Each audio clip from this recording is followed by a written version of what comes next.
This is gonna be a video response to vctrfs. Steven Silverman equals big nosed fucking putts. I totally agree with the name of your video. Honestly, you got that right on the dot. Um, in your video, you said that Adam Korn is severely uh, over overhyped, over thought of. Everyone thinks I'm way too big. Honestly, I think they do. I mean, he's not like the god player of Yu-Gi-Oh. Has he won a lot of tournaments? Yeah. Has he topped at a lot of jumps? Yeah. But then again, in the end, it's all luck and determination and skill. And I mean, for the most part, I think he's gotten really lucky. I mean, really lucky. There's nowhere else to put it. I mean, he's not going to every jump going, oh, I'm gonna top. I know I'm gonna top. I know I'm gonna top. I mean, if you see him at the beginning of a jump in round one, maybe round two or whatnot, he's actually pretty nervous most of the time. So I mean, he's not going to jumps knowing he's gonna top.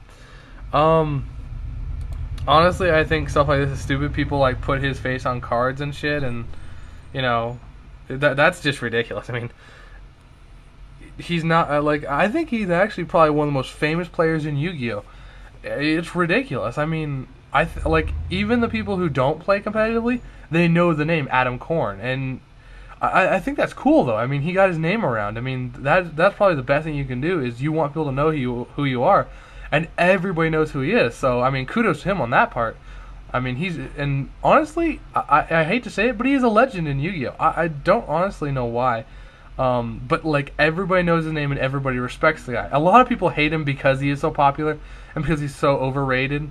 And I'm not gonna go into his personality because that'll just start a huge debate and arguments and whatnot. So I'm just saying, as a player, is he good? Yeah, he's good. I mean, he's not godly or anything. I mean, he doesn't. I mean, I've heard a lot of people say he stacks and stuff. I've never seen it. They've never seen proof of it, so I can't say either way on that. I've played him once with my deck, Gadgets, and I did beat him, but it was I lucked out. Just put it that way, dude. I opened with double Trigodia, so I lucked out. I'm just gonna put it that way. I mean, obviously he's a good player. You can't say he's not a good player. He's topped at so many tournaments, not even funny. I think he's been to damn near every nationals there's been since he started playing. To be honest, overall, I just think he's a good player, decent guy. Probably his most famous thing he ever did for Yu-Gi-Oh was the deck Cornarch. If you don't know what that is, it's a Monarch deck he built back in the PCM format kind of thing, 2007, 2008 kind of thing. And like basically what he just did is he just went overboard. I mean, he just totally took Monarchs and gave it a new spin. I mean, everyone else was afraid to use cards like him. Like, he used Mask of Darkness, which was just completely random, but two Massive Darkness with the triple bottomless back then was so good. And then he used Spies, Dekoichis, Prime Materials. That's another thing. Like, when everyone saw him use Prime Material, they're like, why would you use Prime Material Dragon? And then he started winning games because of it, and they're like, wow, that sucks. And then, like, I don't know, his spells are fairly basic. 2 Book, 2 Allure, 1 Monster Reborn, 3 Soul Exchange, 1 Brain, 1 Heavy. Just basic spells, mostly. Monsters, 2 Caius, 2 Thessalos, 2 Crow, 2 Spy, 2 Dekoichi, 1 Morphing Jar, 1 Sangan, 2 Prime Material Dragon, 1 Ryza, 2 Massive Darkness, 2 Dark Arm Dragon, 1 Cyber Valley. I mean, obviously, this is back when you could use multiple Dark Arm. I mean, can't do that anymore, but back then you could. And then Cyber Valley was another card. Everyone's like, oh, that's bad. Oh, that's bad. And then, he played it, and he started getting free draws off of it, and Brain plus Cyber Valley became pretty gay. And, of course, we didn't have a Mind Control back then, so now you got Mind Control in Cyber Valley. So I think it'd be interesting to see him if he could reinvent this deck again. And 3 Solemn, 3 Reckless, 1 Mirror Force, 2 Bottomless, 1 Crush card, and 1 Dust Shoot. That was one thing he did a lot. He recycled the shit out of Crush card with Massive Darkness. I remember him doing that in quite a few of his matches against people. I don't have the matches saved. I honestly don't. I have the deck list, but I don't have the matches. I could try and find one, but I don't think it's necessary. And then the side deck was definitely interesting. 2 Vanity Fiend, 2 Jujitsu, 1 Prime, 1 Mobius, 1 Cyber Valley, 1 Guard, 3 Prohibition, 1 Torrential, 2 Oppression, and 1 Spirit Reaper. He actually did main deck Oppression for a while, and then he took it out into the side deck, and then he put it back into the main deck. So I don't know if he ever made up his mind whether he wanted it main decked or side decked.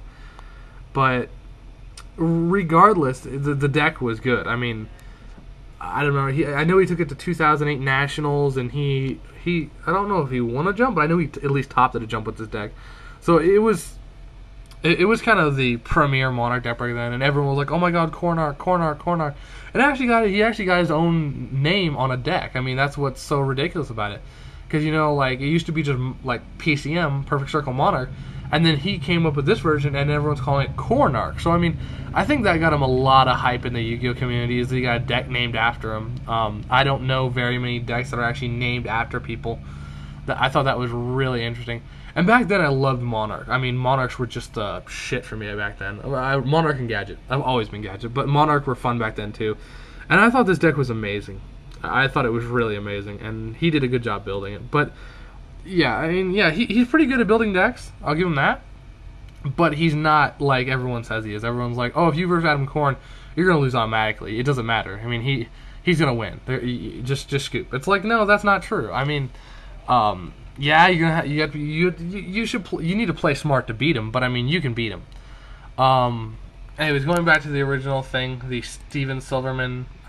Also in the video, you said that you read the metagame coverage, and I totally agree. The metagame coverage on that thing makes no damn sense. Like, literally, I read the match, and there were so many times where I'm sitting there going, why? But if he did pay him to scoop, it makes so much sense. Either way, Steven Silverman, that video, I'm not even gonna play it because that guy somewhat annoys me. I don't like Steven Silverman. He's an asshole in my opinion. I saw him at the jump, and all I ever saw him doing was talking shit, and he cusses like, oh my gosh, I don't even know if he knows if he can say a sentence without a cuss word in it. I mean, I think it was cool he talked, but yeah, again, he's playing with Lightshorn, and Lightshorn, as vctrf said, is a sacking deck, and really it is. I mean, all Lightshorn is trying to recycle this fucking Judgment Dragon. I mean, if Judgment weren't there, Lightshorn would be so much harder to play, but really, they're there. They're the boss monster. Nothing you can do. They just go Judgment, you kill it. They go Beckoning, you kill it. They go Monster Incarnation, you kill it. They Beckoning, you're dead. If you weren't dead already, because they go Summon Judgment, Nuke, Swarm, Attack for Game or something. It's crazy. I do hope Konami hits Lightsworn really big. I've seen the supposed ban list, and I like it quite a bit. But I think he got really lucky to win with Lightsworn. That's all Lightsworn are sacking. So I mean, if they sack their way to the finals, woo, cool, good job, man. But yeah, so I don't think Silverman is. I mean, yeah, he's topped one time before. I think I can't remember when. It was an SJC, I think. It was either SJC or Nats. I'm not sure. He topped somewhere. But like that's the only time I don't see him a lot, so I wouldn't call him one of the pros, if you want to call them that. I wouldn't, but if you want to call them pros, I wouldn't call him one of them. But yeah, dude. And in response to vctrf saying that he scooped for $700 and that was kind of pussy. To be honest, I've scooped for like $45 out of regionals before. It all depends on what you're there for. If you're there just there to have fun and someone offers you $45 to scoop that round to them, it's like, okay, I paid $20 again, I'm getting 45 out of this, I'm going to make a $25 profit, and I got to play all day. I mean, I'm happy. I'd be happy with it. But yeah, if you scoop just for the money, I mean, I don't know. I think that would be kind of pussy, actually. But scooping in general for money, I don't think is bad. I just think why you're scooping is what you really need to point out. But yeah, so this has been my take on vctrf's Steven Silverman Big Nose fucking putts video. By the way, vctrf, I like your stuff. I watched a few of your videos. I want to watch the rest, but your videos I've seen so far are pretty good. So keep them up, man. You're doing good. This is the Gadget Guru. I'll talk to y'all later. All right, bye.